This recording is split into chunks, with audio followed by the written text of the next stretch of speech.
Hello, could you help me grow this channel? Subscribing is totally free. Just one click below this video is all it takes. At my brother Zach's wedding rehearsal, right after the pastor asked if anyone had any objections, his bride, Rachel, took one step forward in her white heels and said, "Actually, I need to say something first." What came next wasn't about me, but it might have been because of me, and maybe that's exactly what Dad was trying to stop. But when someone has been lying for 15 years, sometimes the truth doesn't care who it ruins. I hadn't been home in almost 7 years, and even when I lived here, it never felt like home. My stomach was a tight, coiled knot as I pulled into the parking lot of the church, where my younger brother Zach was rehearsing for the biggest day of his life. The building looked smaller than I remembered, but somehow more intimidating. The same old beige bricks, the same overly friendly maroon double doors, the same sense of something being covered up by a coat of fresh paint and fake smiles. I sat in the car for a few extra seconds, gripping the steering wheel like it might save me from what I was about to walk into. When I finally stepped out, the late spring air felt like it was pressing down on me. I walked in, heels clicking on the pavement like a metronome to my rising anxiety. I didn't expect a warm welcome, and I sure as hell didn't get one. My dad spotted me first. He was leaning near the stage with a glass of something dark in his hand, probably not his first. He waved me over with emotion so subtle it felt more like a summons. That was always his thing. Nothing dramatic, just quiet control. "Lauren," he said, pulling me a few feet away from the others, out of earshot, but well within sight. "Please, don't make this about you." There it was, no "glad you came," no "we missed you," not even a half-assed "how have you been?" Just a warning, delivered with a smile tight enough to crack his molars. I nodded and smiled right back, pretending that it didn't sting. I wanted to say, "It hasn't been about me in 15 damn years," but I swallowed it. Not today. Maybe not ever. Inside, Zach was laughing with the groomsmen, and our mom was buzzing around Rachel like a drunk bee, fussing over her hair, her dress, her lip color. I watched Rachel for a moment. She wasn't the type I pictured Zach marrying. She had this stillness to her, this quiet intelligence behind her eyes that didn't quite fit with Zach's usual type. Cheerleader energy, high maintenance, self-focused. Rachel was different, or she looked like it anyway. She spotted me, and our eyes met. For a second, just a second, something passed between us, a flicker of discomfort or curiosity. Then she smiled, polite and distant, and turned back to the pastor. Zach came over eventually, wrapped me in a half-hearted hug like someone who knew they had to, but didn't really want to. He said I looked good. I said he looked clean. We laughed, but there was no warmth.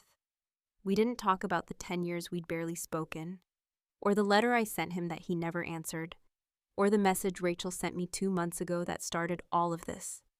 After the rehearsal, everyone shuffled off to the restaurant for the dinner. We were seated at a long table, and of course I got wedged in between 2 distant cousins I didn't recognize, and across from Aunt Maureen who'd had too much rosé before the salads even came out. Dad gave a toast that was more about Zach being the man of the family than about marriage. I clinked my glass like everyone else, but inside I was rolling my eyes so hard it hurt. I couldn't help but feel like I was being watched, evaluated, like one wrong move and the whole room would turn on me. Then, after dessert, just as everyone was milling around and saying their goodbyes, Rachel came up behind me and tapped my arm lightly. "Can we talk?" she asked.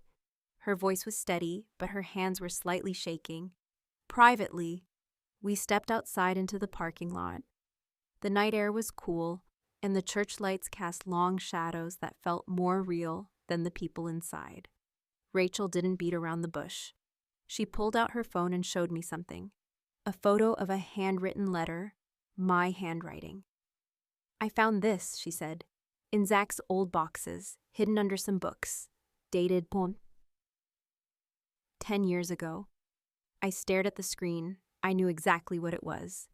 It was the letter I wrote after everything went down, when I couldn't stay quiet anymore, but didn't have the strength to face my parents in person.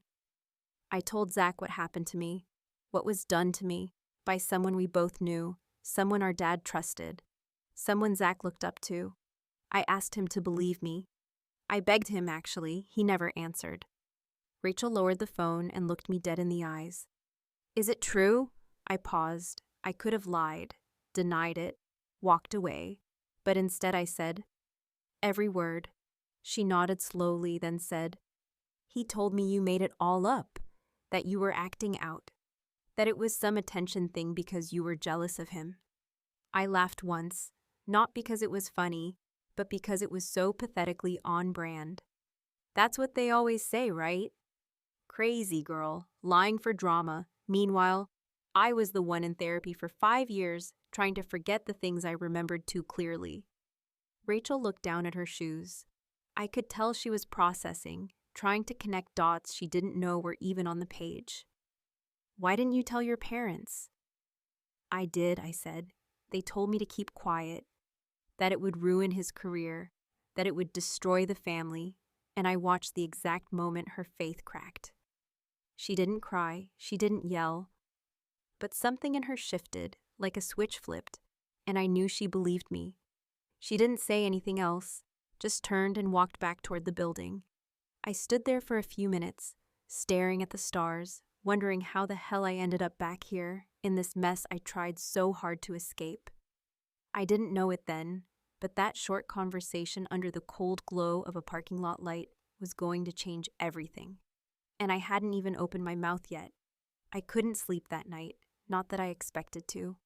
I never slept well in that town, not when I lived there, not when I visited, and certainly not in that creaky guest room at my parents' house, where every wall still held echoes of things no one was ever supposed to talk about.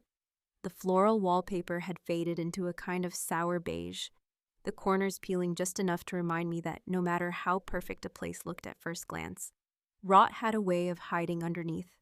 I laid on the twin bed that once belonged to me, staring up at the same ceiling I used to count cracks on when I was a teenager, trying to breathe through panic attacks no one ever acknowledged.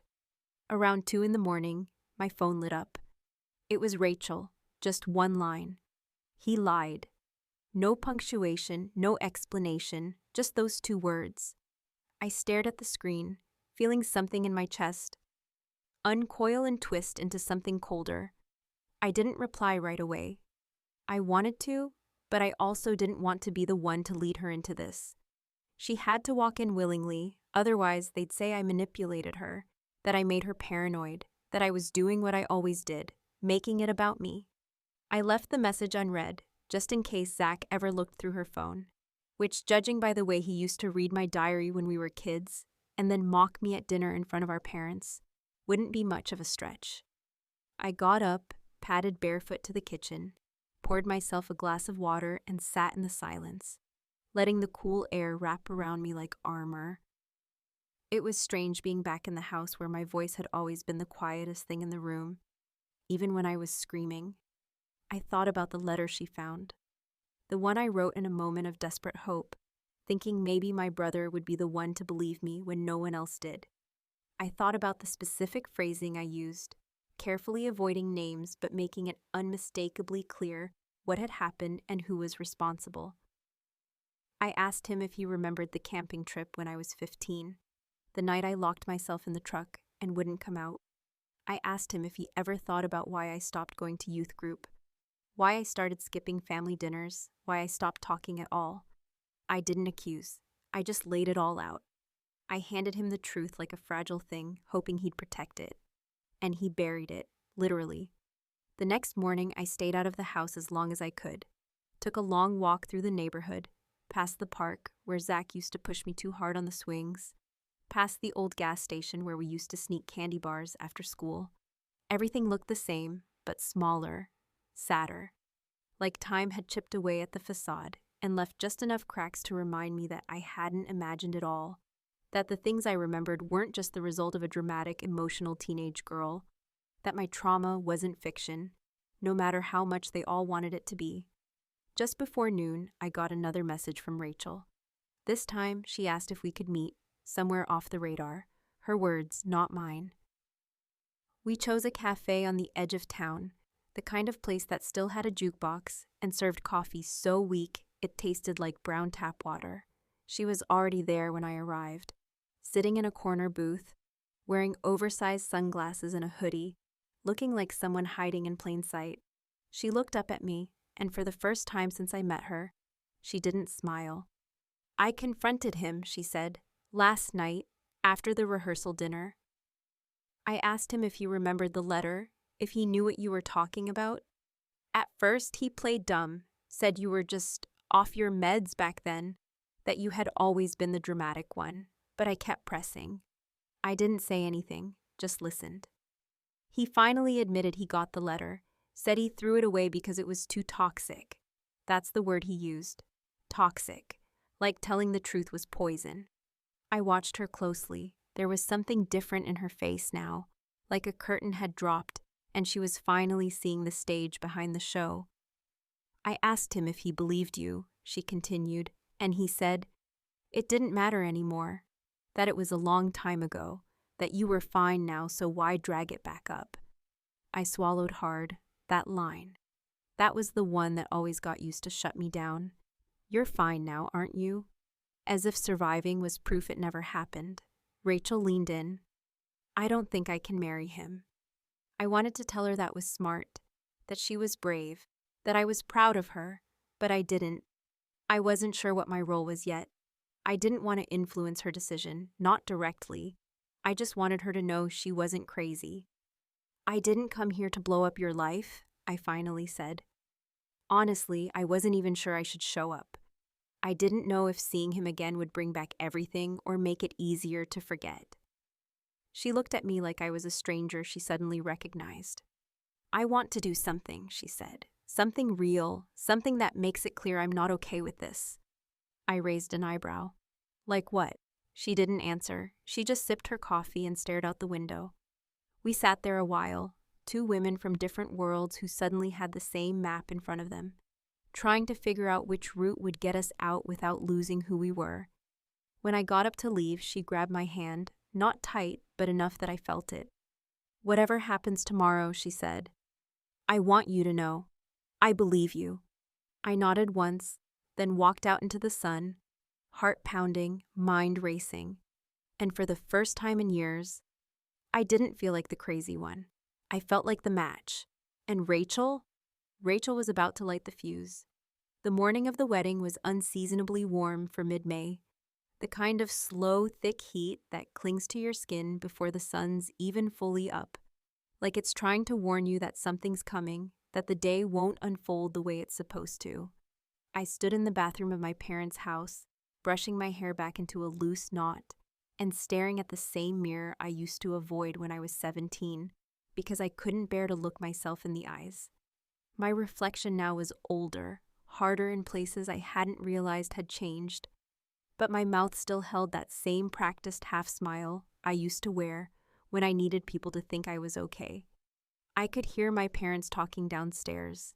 Dad was in full host mode, charming, laughing a little too loud. Probably already on his second or third scotch despite the early hour.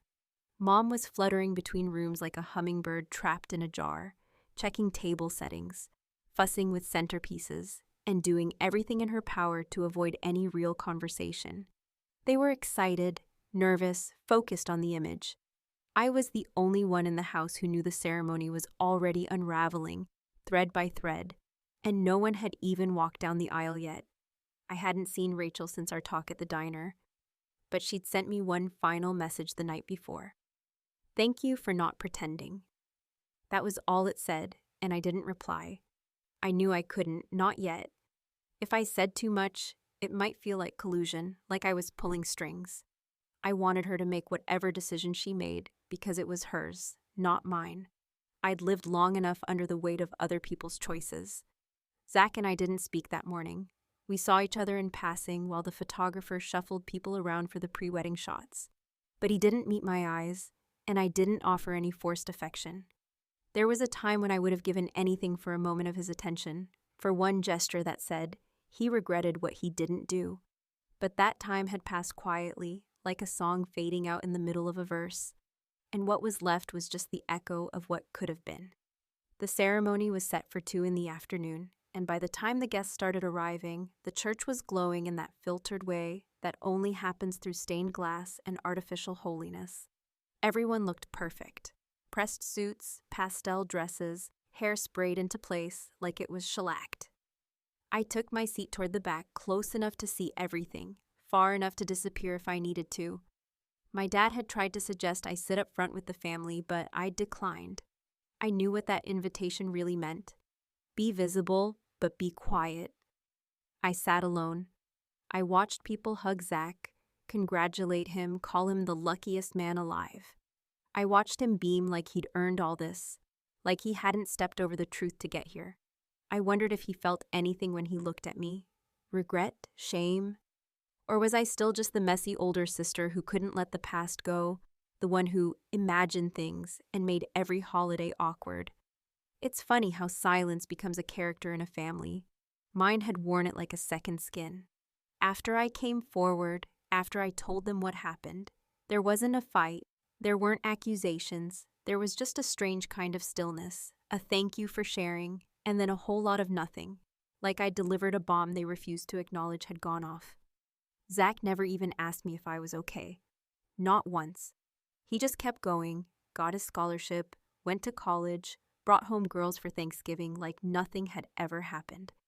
And now, here we were.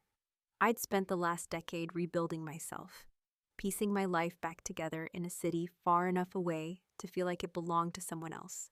Therapy, time, distance, those were my tools. And yet, walking into that church, seeing that smug little smirk on his face, hearing my father laugh like everything was perfect, I felt 17 again. Small, furious, powerless. But Rachel was the wild card none of them saw coming. The processional music started, and the bridesmaids began their slow, graceful walk down the aisle. I didn't look at them. I kept my eyes on the groom, watching for any sign of nervousness. He looked smug, calm, like a man who thought he'd survived the worst of it, like a man who believed every lie he'd ever told had held firm. Rachel entered last, on her father's arm, her dress simple and elegant, her hair pinned back in a way that framed her face like a portrait. She didn't look at me, didn't look at Zach either, not directly, but I saw the way her jaw was clenched. Not fear, not panic, control. When she reached the altar, the pastor welcomed everyone with that syrupy sincerity that always made me itch. He gave a short introduction about love and commitment and the sanctity of marriage, and I could feel the tension building in my chest with every syllable. My palms were damp, my heart was thudding. Then came the line, the one we all knew was coming. If anyone here has any reason why these two should not be joined in holy matrimony, speak now or forever hold your peace. The room stilled, one long shared inhale. I didn't move. I didn't flinch. My silence was the loudest thing I'd ever said. But Rachel took one slow step forward, and in a voice that was clear and calm and devastating, she said, "Actually, I need to say something first." The moment Rachel spoke, the entire church seemed to exhale at once, and then no one breathed again. There was a collective shift, a ripple of tension that moved through the pews like a slow wave, as if every single person was trying to figure out if they'd misheard her, if she was joking, if this was some kind of bizarre rehearsal tradition or last-minute performance. But I knew better. I recognized the exact tone in her voice, that steady, trembling certainty that only comes when a person has walked through the fire of denial and come out holding truth so sharp it cuts everything it touches. Zach didn't move, not right away. His mouth opened slightly, like he wanted to say something, but nothing came out. His hands, which had been loosely clasped in front of him, twitched just enough to betray the panic blooming under his skin. I saw our father shift in his seat near the front, his jaw tightening so hard it looked like it might snap. And my mother, ever the image keeper, turned her head so slowly toward Rachel that it was almost theatrical, her eyes wide with a warning that had probably kept generations of women in our family silent. But Rachel didn't flinch. She didn't stutter. She looked straight ahead, not at me, not even at Zach, but at the officiant, as though she were asking permission to take back her own story. "I know this isn't traditional," she said, and her voice echoed through the space with a strange, eerie clarity. "But I can't go through with this until I say something important, and it's not a secret I want to carry into a marriage." The officiant hesitated, glancing between her and Zach like someone stuck in the middle of a storm they didn't know was coming. He nodded once, awkwardly stepping back to give her space, clearly sensing that whatever this was, it wasn't a fleeting objection. Rachel turned slowly, deliberately, and faced the crowd. She didn't raise her voice, but it didn't matter. The room was so silent, every word landed like a stone dropping into water. 2 months ago, she began, I found a letter that Lauren wrote to Zach. It was buried in an old box of his college things, tucked between textbooks and football trophies. I wasn't snooping, I was cleaning. I was preparing to build a life with a man I thought I knew. She paused for a breath, and I could see her shoulders tighten, the way a person braces themselves right before impact. In that letter, she continued, Lauren shared something devastating, something she experienced when she was a teenager, something she told Zach about in confidence. And he never responded. He never confronted it. He never even acknowledged it. He just threw the letter away and pretended it never happened. The air in the room was heavier now. People were shifting in their seats, eyes darting between the altar and where I sat in the back. Some were looking at me with confusion, others with dawning horror. I didn't move, I didn't speak. I had promised myself I wouldn't have to, that the truth would finally speak for itself. I confronted Zach about it, Rachel went on, and this time her voice wavered just slightly, like she was holding something back but refusing to let it choke her. And he admitted that he read it, that he understood what it meant, and he still chose to do nothing. He told me it wasn't relevant anymore, that it was the past, that Lauren was fine now. Zach finally stepped forward, hand half raised like he was going to interrupt her, to reach out, to spin this into something else. But she didn't stop. She didn't give him space to twist it into another version. And maybe some of you think the same thing, she said, her eyes scanning the audience now, landing briefly on my father, who looked like he was about to stand up and end this himself. That the past is over, that things like this shouldn't ruin a celebration. But I think about the girl who wrote that letter, alone, hurt, ignored, and I think about how many times she must have told the truth and watched everyone look away. Her voice cracked now, but she didn't let it break her. And I won't be one more person who looks away. The silence afterward was complete. It wasn't awkward or stunned. It was the kind of silence that takes up space like smoke in your lungs, heavy and choking, forcing people to face what they've spent years refusing to see. Rachel turned back to Zach. She pulled the engagement ring off her finger and held it out to him, steady as stone. I can't marry someone who carries that kind of silence, she said. I won't build a life with someone who watched his sister bleed and walked away. Zach's mouth opened again, but he didn't take the ring. He just stood there frozen, exposed. And for the first time in his life, he looked small. Rachel placed the ring on the table beside the officiant, turned to the crowd and said simply, I'm sorry. Then she walked off the altar, down the aisle, and out the door. No tears, no collapse, just clean, honest exit. And I stayed in my seat, heart pounding, hands still in my lap, as everyone began to murmur, to twist in their seats, to pretend they weren't already replaying every word she said. I felt the weight of a dozen eyes turned toward me, some with sympathy, some with shame, some with disbelief, still hoping it wasn't true, still choosing denial over discomfort. My father stood slowly. He didn't say a word to me. He didn't look at me. He just walked over to Zach, who was now trembling, cheeks flushed with embarrassment or rage. I couldn't tell. My mother followed a moment later, her face white and tight, and whispered something to my dad that I couldn't hear. And I sat there silent, still. I had done nothing. I had spoken no words. I had made no scene. And yet, the entire illusion they'd worked so hard to preserve, about our family, about Zach, about who I was and who I wasn't, had cracked like old glass under the weight of one woman deciding not to play her part in their lie. As people began filing out, some casting me nervous glances, others purposefully avoiding my gaze, I stayed where I was until the church was nearly empty. Then I stood, grabbed my purse, and walked slowly down the aisle, the same aisle Rachel had just walked away from, but in a different kind of silence. Not the kind that hides the truth, the kind that follows it. And just before I reached the door, I heard my father's voice behind me, low, venomous, tight with disbelief. "What the hell did you do, Lauren?" I didn't turn around, because he already knew. And this time, I wasn't going to waste another breath explaining to a man who never listened. I didn't go to the reception, not that there was much of one left by the time I stepped outside into the fading daylight. The parking lot was still dotted with cars, but the movement inside the banquet hall next door had slowed to a trickle.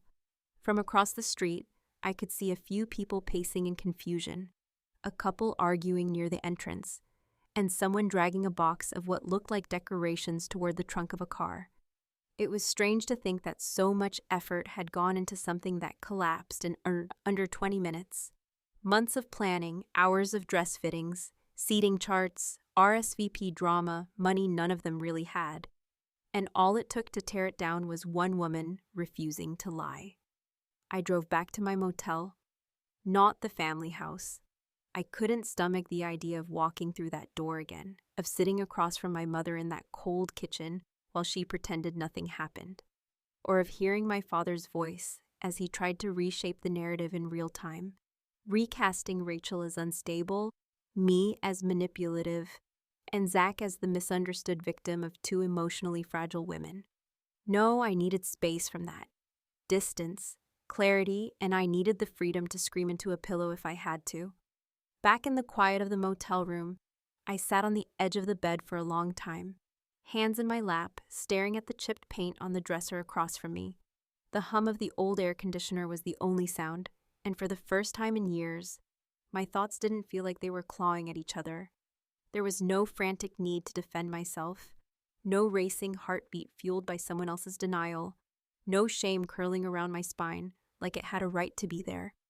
There was just stillness, not peace exactly, but the beginning of it. My phone buzzed once around midnight, a number I didn't recognize. For a split second, I considered ignoring it, but something told me to pick up. When I answered, there was silence on the line. For just a beat too long, and then a voice I instantly knew. Rachel. "I'm sorry to call this late," she said. Her voice was tired, soft, not broken, but worn. I didn't know who else to talk to. I didn't say anything. I just let the silence be whatever she needed it to be. "I'm at my parents' place," she continued. "They're furious. My mom thinks I humiliated them. My dad just keeps shaking his head like I did something unthinkable. And all I keep thinking is, what if I hadn't found that letter? What if I had married him? What kind of life would I have stepped into?" I finally spoke then, my voice low. The kind of life you'd spend years trying to climb out of. She was quiet for a long time before saying, "I think you saved me." "I didn't save you," I said. "You saved yourself. I just didn't lie to you. That's not the same thing." Another pause. Then she said, "I mailed something to you. It's small, but it felt important." She wouldn't say what it was, she just thanked me again, and then the line went dead. 2 days later, after I'd made it back to the city and was trying to settle into the version of normal that comes after your family name has been whispered through every back channel in town, I got a small envelope in the mail with no return address. Inside was a simple thank you card, handwritten. Tucked inside the folded card was a personal check, and on the memo line it said, "For therapy or whiskey, whichever helps more," but it was the note that gutted me. "You told the truth. You didn't beg to be believed. You just handed it to me and let me decide. That kind of courage doesn't look like revenge, but it is. I didn't walk away from Zach. I walked away from the lie he was building, and you let me do it with my head up." I sat with that card in my lap for a long time. I didn't cry, I didn't shake. I just felt something settle inside me, like a final puzzle piece dropping into place. Not justice, exactly, not retribution, just balance. In the days that followed, my father called once. I let it go to voicemail. He didn't apologize. He didn't even ask if I was okay. He just said, "You destroyed your brother's life. And for what? You could have just let it go like we all did." That last part, that "like we all did," that was the most honest thing he'd ever said, because they all did. Every single one of them. They let it go, they wrapped it in silence and shoved it down like a bad memory. They could pretend wasn't real. And when I didn't play along, I became the villain. Not the man who did it. Not the brother who knew and said nothing. Not the parents who chose reputation over truth. Me. I was the problem. But the truth is, I never wanted revenge. Not the kind that ends with screaming matches or public spectacles or ruined weddings. What I wanted, what I needed, was for someone to see it. To see me, to believe that what I survived mattered, that I mattered. And in the end, it wasn't the people who raised me who gave me that. It was someone who had every reason to walk away and protect herself, but didn't. Rachel's decision didn't heal everything. My scars didn't vanish. My trust in family didn't magically restore itself. But it did give me something I hadn't had in years. Validation. And maybe that's what real revenge looks like. Not a scream, but a whisper loud enough to change the ending. Not burning it all down, but leaving just enough ash behind that no one can pretend the fire never happened. A week later, I got a message from an old high school friend, someone who had always been kind but quiet, someone who had watched from the sidelines as my world fell apart and never said a word. The message was short. "I saw what happened. I believe you too. I'm sorry it took me this long." And for the first time in my adult life, I didn't feel the need to reply, because they weren't the person I needed to hear it from. I already had.